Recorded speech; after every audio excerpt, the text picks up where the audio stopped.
So the first card you have your past is death. Okay, so obviously death is, an ending. And so yeah, the big thing about the death card is it's final. Death's final. There's no going back, obviously. And I think you took that step. I think you're like, no, there's no going back. I'm moving on. I'm moving on from someone. You moved on from someone. I don't think it's what you wanted. I don't think you wanted to do that. Obviously no one wants death, but when it comes, it comes. You can't do anything about that. That's just how it is, obviously. So it was something that had to happen. That's what I'm getting. It's something that had to happen. You didn't want to leave this person. You didn't want to have to do that, but you had to. You had to. That's how you felt. And you couldn't go back. I'm actually getting that that saying, I can't come back from this. You might have been thinking, I can't come back from this. Maybe they did something terrible. And it was like, no, I could come back from all the other things, but I can't come back from this. And that's what death is. And this is another thing I'm getting here. It's almost like you changed when you were with them. You didn't like who you were becoming. So it's kind of like they sent you off on this negative spiral. And you're not usually negative. You're usually quite a positive person. But I think because of their behavior, it made you have all these negative thoughts and negative feelings all the time. And usually you're not like this cynical old person, but you're like, oh, that must be bad, and oh, I'm so angry and I'm so frustrated, and maybe that's going to, this will probably go wrong again, and that'll go wrong again, and oh, this person this, and I'm a little bit jealous, they're all happy, and you're not like that at all. But I think around this person, it made you kind of spiral into that kind of negativity. And it looks like maybe they tried to get you back as well. They didn't want you to leave, but you had to. I keep on getting this. I have to leave. I have to do that because I have to get myself back. I lost myself. I went into this spiral, this negative spiral, and now I have to get out of this to get myself back. That's what I'm getting really, really strongly. Because, obviously they wanted you back, because I'm just looking at this Pope or this Bishop or whoever this is on his knees. He's in front of death. He's saying, no, spare me. So they really, really, really didn't want you to leave. They didn't want you to go, but you had to. You had to. Okay, I'm getting headaches. Headaches in the morning, waking up with a headache. So it might be that, you had, maybe they gave you a headache, metaphorically. But I think you had actual real headaches. I think you did have literal headaches. This is when you're around them. And I think now as well, even when you've left, I think you still get them. I'm getting this. I know this is probably not going to be for everyone, but taking a little bit more medication than you wanted to. So it's like, I don't want to do this, but I have to. I have to keep functioning. I've got this big headache. I don't want to take all this medication, but I can't. I haven't got time to lie down. I haven't got time to do this. I have to get back to work. I have to do what I need to do. So I have to do this. So there's a lot of that in this card. I don't want to do this, but I have to. I have to. So yeah, I think you might be still be getting some of these headaches. Obviously I have to say this, see a doctor if it's serious, obviously. But yeah, as you move forward, I think the stress will move away from you eventually, if this is you, but you're still kind of moving on from this. So that's what I'm getting in that card. Yeah, very stressful. And I've got to say, just looking over this whole reading, it does look like quite a stressful reading. So just a warning. Okay, so the next card you have, you pass the Hierophant. Okay, so yeah, this is about, it can be about rules, it can be about organised religion, education sometimes, lots and lots of things. Okay, I think this is about a person again, but I don't think it's about the same person in the death card, but it might be someone who relates to them. Maybe it's a relative, maybe it's someone they know. It really feels like leaving this person in the death card and leaving a lot of other people as well at the same time. So Okay, so what I'm seeing here is, I'm literally seeing a church, actually. So there's some kind of, yeah, someone's really, really vocal, really vocal. It's like, I know what's right, I know what's wrong, lots and lots of doctrine. What I mean by that is, they're interested in rules, they're interested in religious do's and don'ts. It's all about rules, it's all about what's written down. Nothing's about the spiritual. Or that's the impression they give off. It's like, no, the rule says that, that's wrong, and you're doing that wrong. So I'm getting all kinds of talk like that. So I don't know if that makes sense, but I'm seeing someone really, really like that.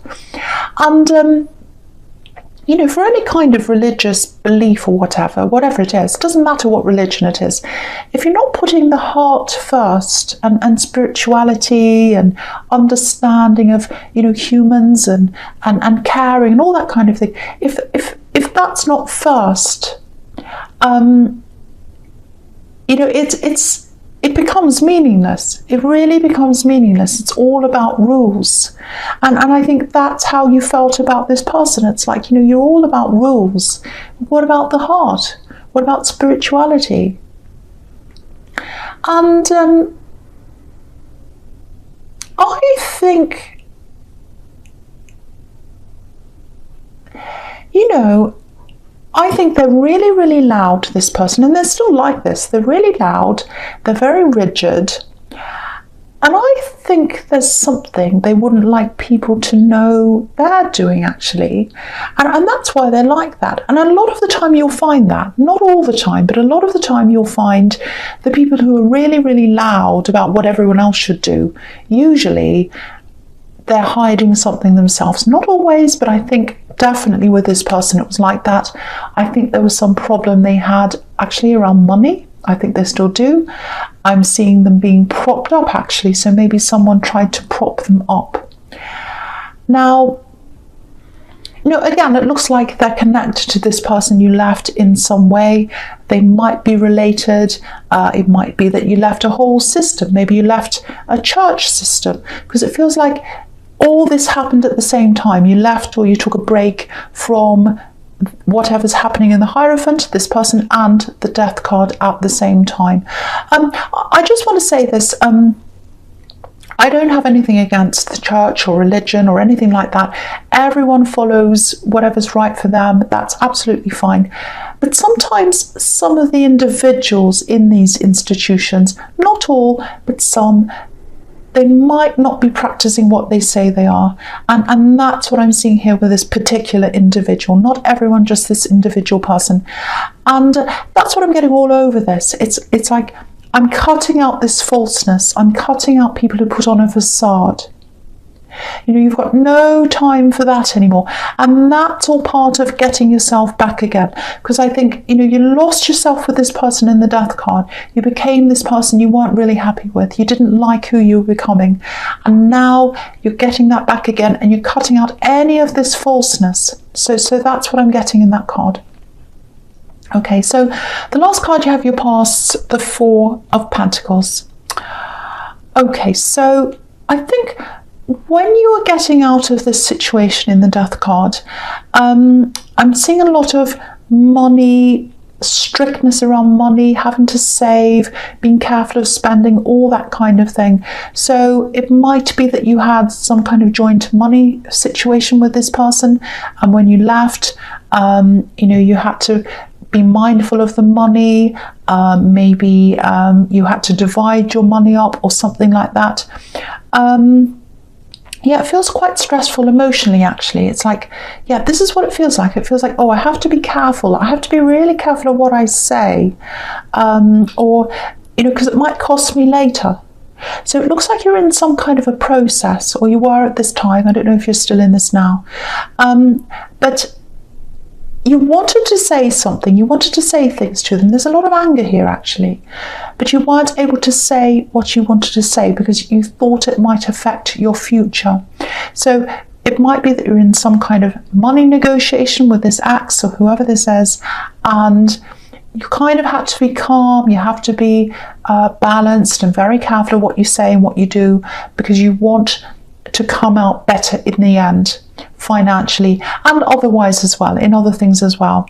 So, you know, you're not normally the kind of person who lashes out. You're not like that at all. But again, this person made you change into another person, not literally, but you felt the change in yourself. And so with this, it's like, I'm not normally someone who lashes out, and I'm not normally angry, but because of this person, because of their behavior, it's making me feel like that. So I'm trying to put a lid on that, so that what happens to me in the future is better. You know, I'm better off than how things are now. So I hope that makes sense to you. So if you're doing that, if you're keeping a lid on your temper, if you're being careful of what you say around this person, keep on doing that, because I think you're right, if that resonates with you. So, okay, so we'll go on to the next card, which is the Page of Wands. So, yeah, the first card you have for your present is, the Page of Wands. So, okay, so it feels a bit like this axe. It feels like they're a little bit, they're not trapped. I'm not getting that. It's more like there are things they'd like to do, but they can't do them right now. And I think maybe it's because you're both in this kind of financial stalemate that I was seeing in the Four of Pentacles.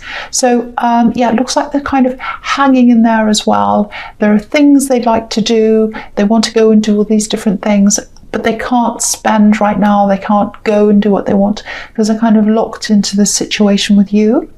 So it is going to come to an end eventually. I'm seeing that. I'd love to be able to tell you it's going to come to an end tomorrow. I think it might be, it might drag on a little bit actually. But, you know, again, you're doing the right thing by not saying anything, because I think if you started getting angry and you started having arguments, that would definitely drag this whole thing out. So you're absolutely right. So the more peaceful this is, the better the result at the end. So again, I'm seeing that there. Yeah, there's something else here. It's a bit of a kind of like a fish out of water feeling. I don't know if there's a group around you. Might be a lot of different people or a lot of different groups around you that you feel as if you don't quite fit in with. You know, you're a very unique person. You've got a really unique way of seeing things, and you're not a unique way of seeing things. And yeah, you're a bit of a chameleon actually. You know, you blend in quite easily on the surface. You can fit into all kinds of different groups if you need to, and you've had to do that, you know, in the workplace and other things. But that's just on the surface. You don't really totally blend in. You know, your heart doesn't blend in with other people. It's just on the surface. Because if you look at this page, he's standing around in the desert where it's obviously really hot. But he's got these heavy winter clothes on, so he doesn't fit in his environment. He might blend in because he's got all these kind of warm colours on, which are blending in with the desert.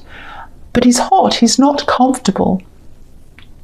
So yeah, I keep on seeing all this change you're going through. It's like, I'm getting rid of all the falseness, all the fakes, everything like that. And, you know, it's probably taking a bit of time to do this. But, and, you know, you're quite a diplomatic person. You don't want to hurt people. So this is probably taking time. You're probably being careful in the way that you, you know, get out of certain relationships. But I think eventually you'll find yourself just with real people around you, and that's what you're heading toward. Obviously, you know, in the workplace and in family, you can't pick and choose who you have around you all the time. Sometimes you can, but not always. But with the people you choose, you are going to end up with more real people. You're going to have less people, but they're going to be real people. And yeah, eventually you'll feel more and more comfortable in yourself as you kind of go through this process. And eventually you'll be able to relax a lot more and be yourself a lot more. And I'm seeing that in the Empress card. I'm just looking across and you can see how relaxed the Empress is there. So that's what you're heading toward. That's your future. So at the moment in the Page of Wands, you're not all that comfortable, but then you're heading to the Empress who's, you know, and she's totally comfortable. Okay, so the next card you have your presence, the Six of Pentacles. Okay, so there's a little bit of, I want to say warning, but it's not a warning, because I think you probably already know a bit about this. Now, this has been going on for a while, I think. It's been brewing, a bit like a pot of tea, and it's about to be stirred up. So something's going to stir all this up, I think. So just be aware of something being stirred up. Obviously, this is all about money.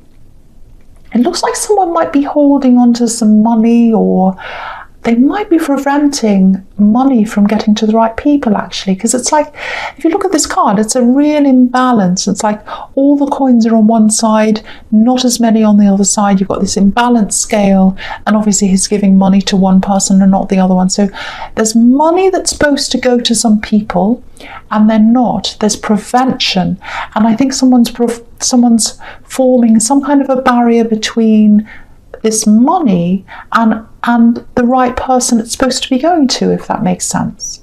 So I think you've always known this person's a little bit shady, or they're doing something that's not quite right, but I don't think you've acted. It's like, I know this is happening, I've got a sense of this happening, I haven't acted on this because firstly, I'm not sure what I should do. Secondly, I don't know if it's me that should be doing this, and the whole thing's just really stressful, and I don't want to go into that. And you've already got all this other stressful stuff happening, so obviously if you've got that going on, you probably don't feel like getting into this right now, but I think you might have to, actually. I'm sorry about all this stress, but this is what I'm seeing. Do you know what I'm seeing?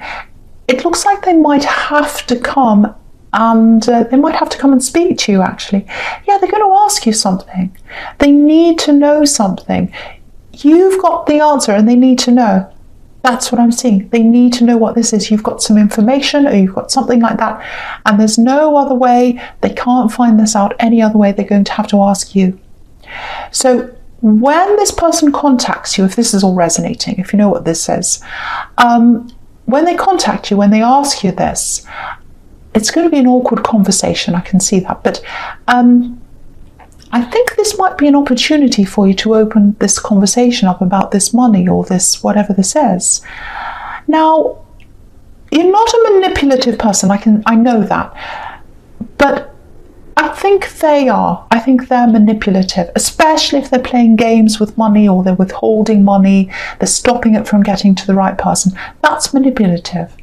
So it might be that you can use what they want to know as a sort of bargaining tool, if that makes sense. So it's like, okay, so you want to know this information, so maybe you'd better tell me what's happening with this. And yeah, I know that sounds really manipulative, but with these kinds of people, when they're playing you, sometimes you have to play back, and I think this is one of these times. So if this is you, I know this probably sounds a little bit confusing. I hope I've explained it properly, but expect a message or a phone call or something like that, probably sometime this month, probably toward the end of this month. Yeah, I'm seeing a late night call or a late night message, very, very late at night. So watch out for that. When you get this message, I think you might feel a little bit anxious, but I think this is being brought to you as an opportunity to make things fair, or to get things back into balance again. So that's what I'm seeing there. And you're probably thinking, why does it have to be me that does this? But yeah, it looks like it's being brought to you so that you can sort this out. Sorry to say, I know you don't want stress, I know that, but that's what I'm seeing. So, okay, so the last card you have, your presence, the Star. Yeah, I think they're going to be quite surprised at how strong you are, actually. This person in the Six of Pentacles, you can be a little bit of a quiet person. You don't come out yelling and screaming and saying, oh, I want my say, this is what I have to. You're not like that. And I think people like that, like this person in the Six of Pentacles, they think you'll just, they think you'll just roll over and do whatever they say. But you're not going to do that. You're absolutely not. And because if you look at this woman, obviously she's feminine, she's very beautiful, she's quiet, she's just by herself, but she's very resilient. There's an ibis there, and it's just behind her elbow, and ibis are extremely resilient. They can survive just about anything, and that's you. You can survive just about anything. So you're going to be really strong in this. And the other thing is, obviously, she's naked, so she's got nothing to hide. And again, I'm seeing all this, it's all over this reading, shedding of falseness, shedding of any fakeness. So you'll get to the bottom of this and you'll get to the truth of this, because there's lots of shadiness, lots of lies, all that kind of thing. So you're getting to the truth and you're not going to crack. You're not going to crack under their pressure. I think they're going to try and pressure you. They're going to be a little bit chaotic and difficult and all that, but you're not going to crack. I'm seeing that really, really, really clearly. And again, it's not going to be easy. It's not going to be easy. But yeah, you're very resilient, and I think you might be surprised at your own resilience, actually. But yeah, the balance is going to be restored. So I was seeing that in the Six of Pentacles, and I'm seeing that here as well, because she's got this woman's got two jugs of water, and she's balanced. So one's going into the water, the other one's on the earth, exactly the same amounts of water. So she's balancing everything out. So that balance is going to be restored. So yeah, I hope that all makes sense to someone, because I think that message has to go out to someone, because there's some money that's supposed to be going to the right people or the right place, and someone's holding on to that, or they're being quite shady, and it needs to come back into balance. Okay, so the first card you have, your futures, the Empress. I don't know what's wrong with my words today. I think I'm a bit tired. Just bear with me. The Empress. Yeah, beautiful, beautiful card. Again, this is a very relaxed, beautiful woman. She's a mother. She's nurturing. She's caring, all that kind of thing. I think there's a love connection here. It feels like that. There's some connection with children here, I think. I don't know if they have children, or maybe you both have children, this person. Yeah, I don't know how stable this is. I have to tell you the truth here. It feels a little bit like an encroachment. Yeah, I think this is either very early days, or maybe you're just talking to them. Maybe you're just thinking about getting to a relationship with someone. You're not sure about it or something. This is if you're single, obviously. Now, because I'm getting this feeling of encroachment, that doesn't mean there's anything wrong with this person. It just feels a little bit like someone's encroaching on my time, on my space. That's how I'm getting. I've got my space and someone's kind of pushing in. That's what I'm getting. So, you're out of this old situation in the Death card, and you're getting yourself back together again. You're finding yourself. You're kind of settling back into yourself like this beautiful Empress. So it might be that it's just too early for you to get into a relationship, or it might be that your instincts are telling you that maybe they're not right for you. Might be that. Because she's so comfortable. She's just so comfortable all by herself. And it looks like you've been not compromising yourself, but having to blend in with other people. I was seeing that in the Page of Wands. Having to blend in, having to put other people first, thinking about all these other people before you. Because if you look at her again, she's got this crown, she's wearing this crown, and there are 12 stars on the crown. And obviously that represents the 12 signs of the zodiac. So her head is with all these other people. She's caring for all these other people. And I think that's what you've been doing. And it's time to put yourself first now. It's time to put yourself above these other people. Rest on yourself. Be yourself.